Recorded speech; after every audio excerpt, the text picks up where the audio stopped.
नमस्कार साथियों। तो आज है 15 दिसंबर 2025। दोस्तों बाजार आज फर्स्ट हाफ में जितना खराब स्थिति में पहुंच गया था ना, सेकेंड हाफ होते होते एकदम से रिकवर भी कर गया। बट देखिए ये भी फैक्ट है कि रिकवर जरूर किया, बट निफ्टी 50 मोस्टली टाइम आज नेगेटिव में था और नेगेटिव में क्लोजिंग दिया लगभग 26,027 पॉइंट पे। थोड़ा सा करेक्शन, थोड़ा सा मतलब वही एक मिनिमम कह सकते हो। अब सवाल उठता है कि कल क्या होगा। 16 तारीख मतलब मंगलवार, और मंगलवार मतलब निफ्टी 50 की एक्सपायरी। तो क्या होगा कल जानेंगे इस वीडियो में। साथ में शेयर मार्केट से रिलेटेड बहुत सारे इंपॉर्टेंट लेटेस्ट अपडेट शेयर करूंगा आपके साथ। उसके साथ साथ ग्लोबल मार्केट का हालचाल, एफएसडीएस का डेटा, और याद रखना मोस्ट इंपॉर्टेंट पार्ट, कल मार्केट एनालिसिस। तो रिक्वेस्ट करूंगा आप सभी को प्लीज वीडियो को बिना स्किप के पूरा अंत तक जरूर देखना, और आखिरी जो 3-4 मिनट पे हम मार्केट को एनालाइज करेंगे, समझने की कोशिश करेंगे कि मोस्ट प्रोबेबली बाजार कल किस तरह मूव कर सकता है, या निफ्टी 50 बैंक निफ्टी की कहां पे रेजिस्टेंस है, कहां पे सपोर्ट है, क्योंकि कल के लिए बहुत इंपॉर्टेंट, मिस मत कीजिएगा, ठीक है। आइए सबसे पहले हम चेकआउट करते हैं आज हमारे मार्केट एनालिस्ट दोस्त ने क्या कहा, मतलब क्लोजिंग के बेस पे या जो भी सिचुएशन अभी है उसके ऊपर बेस करके। देखिए आज इस टॉपिक को कवर किया एलकेपी सिक्योरिटीज की तरफ से एक एनालिस्ट ने। अब इन भाई साहब ने कह दिया कि जहां पे आज इंट्राडे हाई टच किया, कहां पे टच किया भाई, 26,045-50 के अराउंड, उसको एज अ रेजिस्टेंस पॉइंट, मतलब एकदम शॉर्ट टर्म बेस पे आप कह सकते हो कि 26,050 को रेजिस्टेंस डिक्लेयर कर दिया। चलो बढ़िया। उसके साथ साथ और भी कुछ लेवल मेंशन किया, जैसे कि ये देखिए नीचे की तरफ रेंज 25,900 और ऊपर की तरफ रेंज 26,100, एक 200 पॉइंट की रेंज मेंशन किया। खैर देखते हैं किस तरफ जाते हैं। वैसे दोस्तों अगर मैं आपसे पूछूं कि क्या लगता है आपको, मतलब कल मंगलवार क्या बाजार के लिए मंगलमय हो सकता है, या जैसा वीकनेस चल रहा है पिछले हफ्ते था वैसा ही रहेगा? तो जो भी आपका ओपिनियन है प्लीज शेयर कीजिए कमेंट बॉक्स में कमेंट करके। अच्छा, सेम टॉपिक को मनी कंट्रोल की तरफ से दूसरे एक और एनालिस्ट ने कवर किया। देखिए अपना एक विचार रखा मार्केट के बारे में, पॉइंट ऑफ व्यू रखा, technical view. Nifty needs a sustainable close above 20 SMA, 20 SMA, SMA for simple moving average. तो इस बारे में तो आगे हम चर्चा करेंगे कि कहां पे है अ स्ट्रॉन्ग रन। तो इनके हिसाब से निफ्टी 50 को एक सस्टेनेबल क्लोज चाहिए 20 दिन की SMA के ऊपर। चलो बढ़िया। और बैंक निफ्टी के लिए जो पॉइंट मेंशन किया है 59,500, मतलब इसके ऊपर एक अच्छा क्लोजिंग चाहिए। अच्छा, साथ ही साथ एक शॉर्ट टर्म बेसिस पे रेंज भी इन्होंने मेंशन किया, सेम टू सेम देखिए 25,900 से लेके 26,200। तो मतलब फर्स्ट एनालिस्ट ने जो रेंज मेंशन किया था 25,900 से लेके 25,100, इन्होंने 100 पॉइंट और बढ़ा दिया, 26,200 की रेंज मेंशन किया। खैर इस टॉपिक को दोस्तों इस वीडियो के आखिरी 3-4 मिनट में हम बढ़िया से चर्चा करेंगे, आलोचना करेंगे, तो अंत तक बने रहिए वीडियो में।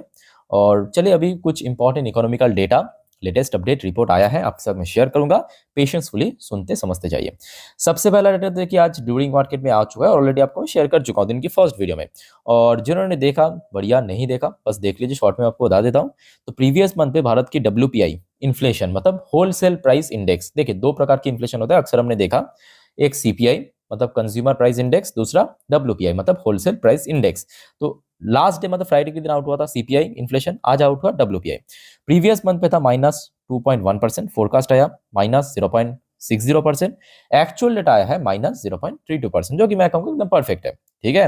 वैसे दोस्तों ये जो डेटा मैं आपको दिखा रहा हूँ ना, ये आते ही मैं अपने इंस्टाग्राम स्टोरी में दे चुका हूँ। तो आप में से जो कोई भी मुझे फॉलो करते हो उनको तो पता है, और अगर आप फॉलो नहीं करते हो मुझे इंस्टाग्राम में हो तो मुझे फॉलो कर सकते हो, लिंक आपको इस वीडियो के ठीक नीचे डिस्क्रिप्शन बॉक्स में मिल जाएगा। वहाँ पे मैं टाइम टू टाइम जानकारी वगैरह देते रहता हूँ, ऐसे जो भी इकोनॉमिकल डेटा आउट होता है तुरंत दे देता हूँ अपडेट, ठीक है।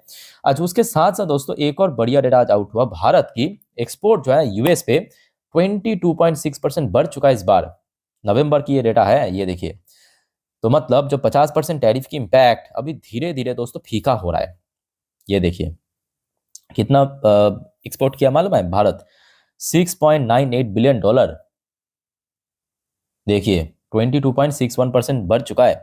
और ओवरऑल अगर हम बात करें, मतलब लास्ट ईयर और इस साल के अगर हम कंपेयर करें, तो ये देखिए कितना बढ़ चुका मालूम है, ये देखिए 11.38% बढ़ चुका है। ये अप्रैल से लेकर नवंबर का डेटा है, मतलब पिछले फाइनेंशियल ईयर के साथ इस फाइनेंशियल ईयर के नवंबर खत्म हुआ, तो अप्रैल से लेकर नवंबर की ये जो मतलब जोन है, इस जोन की जो डेटा है उसके हिसाब से टोटल ये देखिए $59.04 बिलियन एक्सपोर्ट कर चुका है, जो कि प्रीवियस ईयर के हिसाब से 11.38% की इंक्रीज हुआ। हाँ, उसके साथ साथ देखिए ये भी फैक्ट है कि भारत ने इस बार एक्सपोर्ट भी थोड़ा ज्यादा ही किया है, 13.49% एक्सपोर्ट बढ़ा है, बट स्टिल मैं कहूंगा अभी भी भारत ट्रेड सरप्लस में है। क्या है? ट्रेड सरप्लस में है। ट्रेड सरप्लस मतलब पॉजिटिव में है, क्योंकि देखिए टोटल इंपोर्ट कितना किया, $35 बिलियन, एक्सपोर्ट कितना किया, $59 बिलियन। तो इसमें गैप कितना है? अप्रोक्सीमेटली वही मान के चलिए $24 बिलियन के आसपास। तो मतलब भारत फायदे में है अभी भी, ठीक है, तो ये अच्छी बात है। और देखिए देखिए शॉर्ट टर्म में 50% टैरिफ की इंपैक्ट जरूर पड़ेगा, बट ठीक है, धीरे धीरे करके वो न्यूट्रलाइज हो जाएगा, ठीक है, ये भी याद रखना। अच्छा, साथ ही साथ एक और इंपॉर्टेंट डेटा मैं आपको दिखाता हूँ। देखिए आज वैसे तो बहुत सारे डेटा आउट हुआ, भारत की जो ट्रेड डिफिसिट इस बार ड्रॉप हुआ है पिछले 5 महीने के लो, और मैं कहूँगी सबसे बेस्ट है। ट्रेड डिफिसिट मतलब क्या? नेगेटिव में। ओवरऑल ये अभी जो आपको मैं दिखाया, ये जो डेटा है ये सिर्फ यूएस की एक्सपोर्ट, ठीक है। और ये दोस्तों टोटल जो भारत ट्रेड किया है पूरे दुनिया भर के देशों के साथ नवंबर महीने पे, टोटल कितना डेफिसिट कम हुआ है? $24.5 बिलियन पे आ चुका है। और पिछले महीने पे कितना था? मतलब आपके अक्टूबर में डेफिसिट था $41.68 बिलियन। इतना ज्यादा गैप था, वहां से इस बार कम होके $24.53 बिलियन हो चुका। मतलब डेफिसिट जितना कम होगा उतना अच्छा, याद रखना सरप्लस जितना बढ़ेगा उतना अच्छा, ठीक है। डेफिसिट जितना कम होगा उतना बढ़िया। तो मतलब डेफिसिट कम हुआ है, पिछले 5 महीने के लो हिट किया इस बार ट्रेड डेफिसिट, तो मतलब अच्छी है। अच्छा, उसके बाद आ जाइए, एक और इंपॉर्टेंट डेटा आपको मैं दिखाता हूँ। ये ईपीसी इंडिया की तरफ से पब्लिश किया इंजीनियरिंग एक्सपोर्ट, भारत की जो इंजीनियरिंग एक्सपोर्ट कितना इंक्रीज हुआ नवंबर पे? 23.7% इंक्रीज हुआ। और कितना अमाउंट वाइज? $11 बिलियन बढ़ चुका है, $11 बिलियन बढ़ चुका है, ठीक है। अच्छा, उसके साथ साथ एक और डेटा आप देख लीजिए थोड़ा। चाइना की जो प्रॉपर्टी इन्वेस्टमेंट इस बार ड्रॉप हुआ है 15.9% ईयर ऑन ईयर इन जनवरी से लेके नवंबर की इस पर्टिकुलर टाइम की डेटा है। अब ये मैं कहूंगा भारत के लिए बहुत सही है, क्योंकि आज की डेट में भारत की स्ट्रॉन्ग कॉम्पिटिटर कौन है? चाइना है। वहां पे जितना देखिए कम होगा ही। देखिए प्रॉपर्टी में जो निवेशक है ना, वहां पे निवेश नहीं कर रहे यहाँ पे, क्योंकि वहां पे महंगा ऑलरेडी बढ़ चुका है। प्रॉपर्टी की प्राइस लगातार बढ़ता जा रहा है, भारत में भी बढ़ रहा है, पर भारत में अभी भी अंडर वैल्यूड में है। क्लियर हो चुका है? चलो आगे बढ़ते हैं। अच्छा, नेक्स्ट जो रिपोर्ट आ रहा है आपके भारत के वित्त मंत्री निर्मला सीतारमन जी की तरफ से। उन्होंने एक्चुअली देखिए, अभी तो आपको पता है कि भारत में भी पार्लियामेंट में विंटर सेशन चल रहा है, तो वहाँ पे इन्होंने एक्चुअली कहा है कि इंडिया ग्रीव एट 8.2%, मतलब रिसेंटली जो ग्रोथ रेट था 8.2%, while global growth stood 3.2%। Sitharaman on Trump dead economy. तो एक्चुअली कह सकते हो कि इनडायरेक्टली ट्रम्प को थोड़ा सा ट्रोल करके कहा कि भाई डोनाल्ड ट्रम्प भारत को डेट इकोनॉमी कह रहा है, दुनिया की जो ग्रोथ रेट इस क्वार्टर में रहा 3.2%, और भारत अकेले ही 8.2% की रेट में ग्रो किया। बात तो सही है, देखिए पेपर पेन में बात तो वही दिख रहा है ना, तो फैक्ट है। अच्छा, फिर आ जाइए आपके अगले अपडेट, एक पर्टिकुलर शेयर की पर। कंपनी का नाम है नेटवेट टेक। नेटवेट टेक की शेयर आज लगभग 4% बढ़ गया। आईसीआईसीआई सिक्योरिटीज ने इसको कवर किया विद बाय रेटिंग और साथ में बढ़िया टारगेट। एक बार मैं आपको दिखा देता हूँ, जस्ट अ मिनट। ये देखिए बाई करने की रेटिंग दिया, दिख रहा है साफ। टारगेट प्राइस दिया 4110 की, जो कि लास्ट डे क्लोजिंग के अकॉर्डिंग 23% ऊपर, जो हमेशा आपको मैं कहता हूँ। देखिए यहाँ पे इस टारगेट में पहुंचेगा नहीं पहुंचेगा वो तो बाद में देखा जाएगा, बट क्या होता है कि एक रेपुटेड ब्रोकरेज फर्म या अच्छे बड़े लेवल की ब्रोकरेज फर्म जब कोई भी शेयर को XYZ कोई भी कंपनी हो सकती है उसको कवर करता है ना, एक पॉजिटिव हिंट जाता है, मतलब कह सकते हो कि इंस्टेंट इंपैक्ट पड़ता है शेयर में, ठीक है। तो वही आज हमें देखने को मिला इस कंपनी की शेयर में।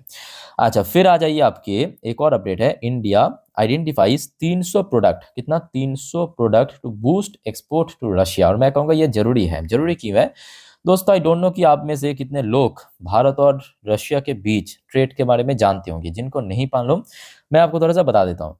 भारत और रशिया के बीच देखिए दोस्ती हो सकता है कि बहुत गहरा है, बहुत गहरा है, बट इसके साथ साथ देखिए ये भी फैक्ट है कि भारत और रशिया के बीच जो ट्रेड होता है ना, रशिया बहुत ज्यादा फायदे में है, बहुत ज्यादा।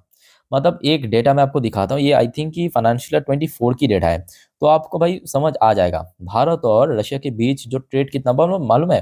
भारत ने एक्सपोर्ट किया था सिर्फ $1.7 बिलियन की, और रशिया ने एक्सपोर्ट किया था $37.4 बिलियन की। भाई मतलब कोई इसमें मैच ही नहीं है।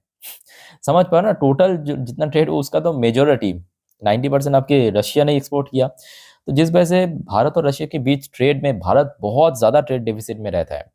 अब भारत ने आइडेंटिफाई किया है ऐसे 300 प्रोडक्ट, और रिसेंटली आपको पता होगा पुतिन भारत में आए थे, बहुत सारे एग्रीमेंट साइन किए थे, उसमें से एक्सपोर्ट एक बहुत बड़ा एग्रीमेंट था अलग अलग सेक्टर्स पे, सी फूड हो गया, फार्मास्यूटिकल सेक्टर्स हो गया, फार्मास्यूटिकल प्रोडक्ट हो गया, ठीक है। तो लगभग 300 से अधिक प्रोडक्ट जो है अभी भारत रशिया को बेचेगा, एक्सपोर्ट करेगा। तो मतलब जो ट्रेड डेफिसिट है वो नैरो होगा और कम हो जाएगा और कहीं ना कहीं एक बैलेंस पे आ जाएगा, ठीक है, और ये होना भी चाहिए।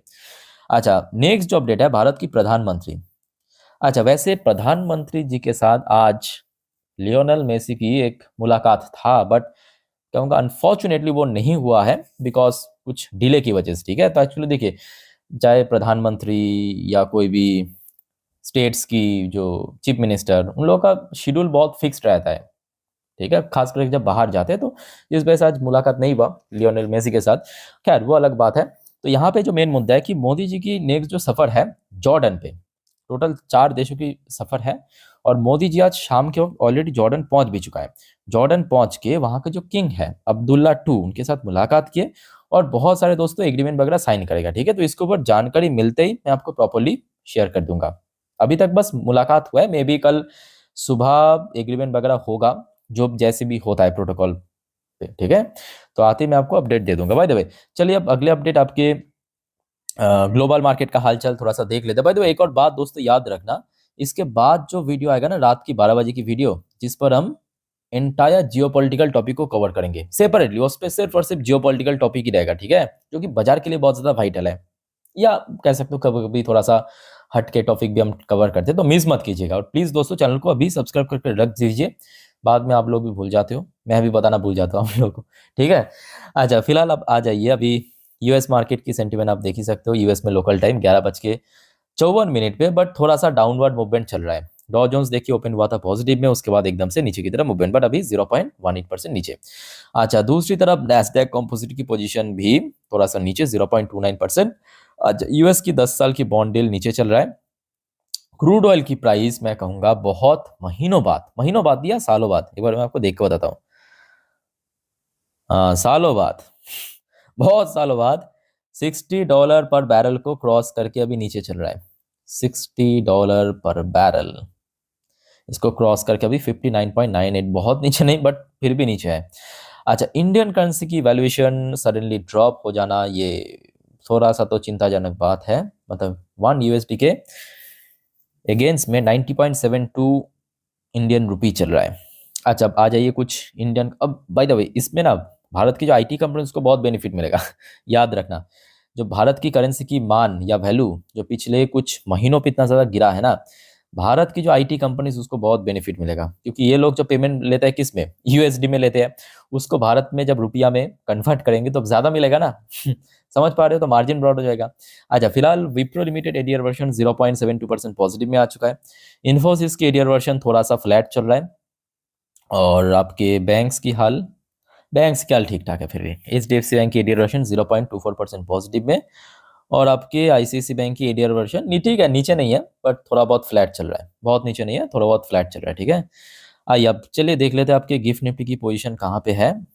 देखिए, गिफ्ट निफ्टी वैसे बहुत नीचे तो नहीं है, ग्रीन में दिख रहा है। ये देखिए, वीडियो में रिकॉर्ड करो अभी रात 10:26 पर गिफ्ट निफ्टी पहुंच चुका है 26,095 पॉइंट पे।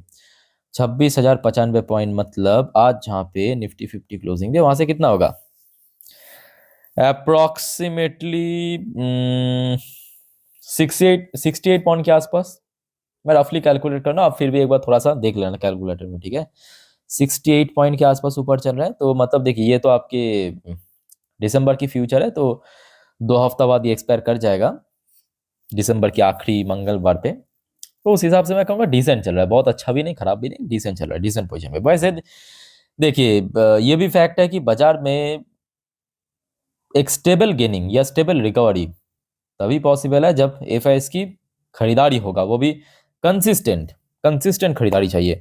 और बहुत बड़ी दिक्कत यह है कि एफआईएस दिसंबर की एक भी सिंगल डे अभी तक परचेस नहीं किया, अभी आधा महीना बीत चुका है। आज भी आप देखिए, मतलब 15 तारीख 1,428 करोड़ बेचा है। डीएस सपोर्ट दे रहा है, बट डीएस की सपोर्ट से मतलब सिर्फ बाजार को सपोर्ट मिलेगा, गेन नहीं होगा। डीएस ने आज भी बाई किया 1,792 करोड़ की शेयर। अच्छा, बाकी देखा जाए मिडिल ईस्ट की तरफ से ऐसा कुछ न्यू अपडेट नहीं है, और TA35 यानी इजराइल की टॉप इंडेक्स आज क्लोजिंग दिया 0.5% नीचे आके। बाय द वे, जितने भी इंपॉर्टेंट वाइटल अपडेट था मार्केट से रिलेटेड आपके साथ में शेयर किया। अब चलिए दोस्तों, मैं आपको मार्केट एनालिसिस वाला पार्ट के ऊपर लेके चलता हूँ। के सामने मैं ओपन कर लिया निफ्टी 50 की लास्ट 3 महीने की कैंडलस्टिक चार्ट पैटर्न। अब दोस्तों जो बात आपको मैं बताने जा रहा हूँ बहुत ही ध्यान से सुनिएगा, समझिएगा अच्छे से मेरे हर एक पॉइंट को, हर एक नंबर को। पर उसके पहले दोस्तों आप सभी को रिक्वेस्ट करूंगा, अगर आपको वीडियो अभी तक अच्छा लगा, इन्फॉर्मेटिव लगा, प्लीज वीडियो को लाइक करना और प्लीज चैनल को सब्सक्राइब करके जरूर रखना ऐसे इन्फॉर्मेटिव वीडियो हर रोज हर वक्त पाने के लिए। बाय द वे एक काम करना, कल सुबह ना एक बार गूगल पे डॉ जोन्स एंड नैस्डैक के फ्यूचर को देख लेना, ताकि आपको ग्लोबल मार्केट के सेंटीमेंट के बारे में थोड़ा सा एक जानकारी मिल जाए। दूसरे कल के लिए कुछ इंपॉर्टेंट सेक्टर्स, सबसे पहले आपके कल फाइनेंशियल सर्विस सेक्टर को नजर रखना, बैंक निफ्टी नहीं, फाइनेंशियल सर्विस सेक्टर इंपॉर्टेंट है। फिर आपके आईटी सेक्टर, फिर आपके ऑयल सेक्टर याद रखना, और हाँ मेटल सेक्टर भी इंपॉर्टेंट है। ये 4 सेक्टर है ना कल के लिए, ठीक है। अब आ जाइए थोड़ा चार्ट पैटर्न को हम देखते हैं। ये एक दिन की चार्ट पैटर्न, मतलब एक एक कैंडल एक एक दिन को रिप्रेजेंट कर रहा है। और यहाँ पे आपको 2 इंडिकेटर्स दिख रहा है साफ। एक हो गया आपका ब्लू कलर की लाइन, ये इंडिकेट करते हैं 20 डेज की EMA मतलब एक्सपोनेंशियल मूविंग एवरेज। और ये रेड कलर की लाइन, ये इंडिकेट करते हैं आपके 50 दिन की EMA को, ठीक है। अच्छा, उसके साथ साथ देखिए ये भी फैक्ट है कि निफ्टी 50 की रिसेंटली जो कंसोलिडेशन हुआ रहा मार्केट, और मैं कहूँगा वो होना भी चाहिए था, हुआ है। तो RSI इंडेक्स आप देख सकते हो 53 के आसपास पहुंच चुका है, तो मतलब एक स्टेबल पोजीशन पे है, ठीक है। और ये कंसोलिडेशन फेज जैसे ही ओवर होगा मार्केट में एक अच्छा रिकवरी होगा। अच्छा, सो कल के लिए सबसे इंपॉर्टेंट लेवल है ये जो ब्लू कलर की लेवल आप देख सकते हो पिछले 2 दिन, मतलब ये जो कैंडल्स है ये फ्राइडे की कैंडल और ये आज की कैंडल। तो यहाँ पे आप देखिए ध्यान से कि 2 दिन पे इस ब्लू कलर की लाइन के ऊपर हर्डल फेस किया, रेजिस्टेंस फेस किया, जिसका नंबर यहाँ पे थोड़ा हाइड हो चुका है। मैं आपको एक बार लिख के देता हूँ, जिसका नंबर है 26,050। इस लेवल को दोस्तों कल होल्ड करना आवश्यक है, मतलब जरूरी है, ठीक है। तो ये कल के लिए सबसे ज्यादा इंपॉर्टेंट, ये लेवल सबसे इंपॉर्टेंट है। अच्छा, उसके बाद आ जाइए नीचे की सपोर्ट कहाँ पे है। एक उसके लिए मैं आपको 4 घंटे की चार्ट पैटर्न दिखाता हूँ। 4 घंटे की चार्ट पैटर्न में अगर आप देखेंगे ये जो लेवल्स है ना, ये लेवल पे काफी बार सपोर्ट मिला था, जहां पे आज भी इंट्राडे लो टच किया। गेस व्हाट, कौन सा लेवल? जी हाँ, कल जो आपको मैं कहा था 25,900, ये 25,900 की लेवल है, ठीक है। तो कल के लिए यही सपोर्ट पॉइंट है। और ऊपर की तरफ कहाँ पे रेजिस्टेंस है, तो देखिए अगर हम बात करें 25,050 को अगर क्रॉस कर लिया तो मे बी रिसेंटली, मतलब आपके कह सकते हो कि नवंबर की आखिरी वीक पे या दिसंबर की फर्स्ट डे पे, जहाँ पे हडल फेस किया था, मतलब इस पीक पे, इस पीक का नंबर है 26,150, यहाँ पे अगला हडल फेस करेगा। क्लियर। अब चलिए अगले अपडेट आपके बैंक निफ्टी। देखिए बैंक निफ्टी की पोजीशन मैं कहूँगा एज कंपेयर टू निफ्टी 50 काफ़ी बेटर है। बेटर इसीलिए है क्योंकि बैंक निफ्टी एटलीस्ट होल्ड कर रहा है एक पर्टिकुलर लेवल पे। जैसे कि आप पिछले कुछ दिनों की चार्ट पैटर्न देखेंगे, इसमें कोई बहुत ज़्यादा ड्रॉप नहीं हुआ, एक नैरो रेंज के आसपास ट्रेड कर रहा है, जो कि मैं कहूँगा बहुत सही है। बहुत सही क्यों है? क्योंकि देखिए बैंक निफ्टी काफ़ी चल गया था, और बैंक निफ्टी की RSI इंडेक्स दोस्तों आपको पता होगा, आज से ठीक 2 हफ्ते पहले आपको मैं दिखाया था 70 क्रॉस करके बहुत ऊपर पहुंच गया था। अभी आप देखिए न्यूट्रल पे आ चुका है। न्यूट्रल पे आना मतलब एकदम ठीक ठाक लेवल पे है, ठीक है। तो बैंक निफ्टी के लिए सेम टू सेम कल जो आपको मैं कहा था 59,500, ये सबसे वाइटल पॉइंट है, इसको होल्ड करना 59,500, ठीक। और नीचे की तरफ 59,000 की लेवल एक बढ़िया सपोर्ट पॉइंट है। ऊपर की तरफ ठीक है, जो भी है 60,000 की हाई है उसको ही रेजिस्टेंस, ठीक है। तो दोस्तों मैं आपको निफ्टी 50 बैंक निफ्टी डिटेल में अच्छे से समझा दिया, और कोई आपका डाउट्स है इस टॉपिक पर कमेंट करके बताइए। अच्छा दोस्तों, अब जो हमेशा आपको मैं कहता हूँ याद रखना, वीडियो को वाइंड अप करने से पहले गलती से भी F1 trading, intraday, put, call, hold, sell, buy, इस सब चक्कर में मत पड़ना। बाजार बहुत रिस्की है, ये सब हरकतें बहुत ज्यादा, मतलब कह सकते हो कि आपकी जो वेल्थ है ना डिस्ट्रॉय कर देगा, सीरियसली कह रहा हूँ। तो ये सब चक्कर में मत पड़ना, नॉर्मली डिसिप्लिन वे से निवेश कीजिए।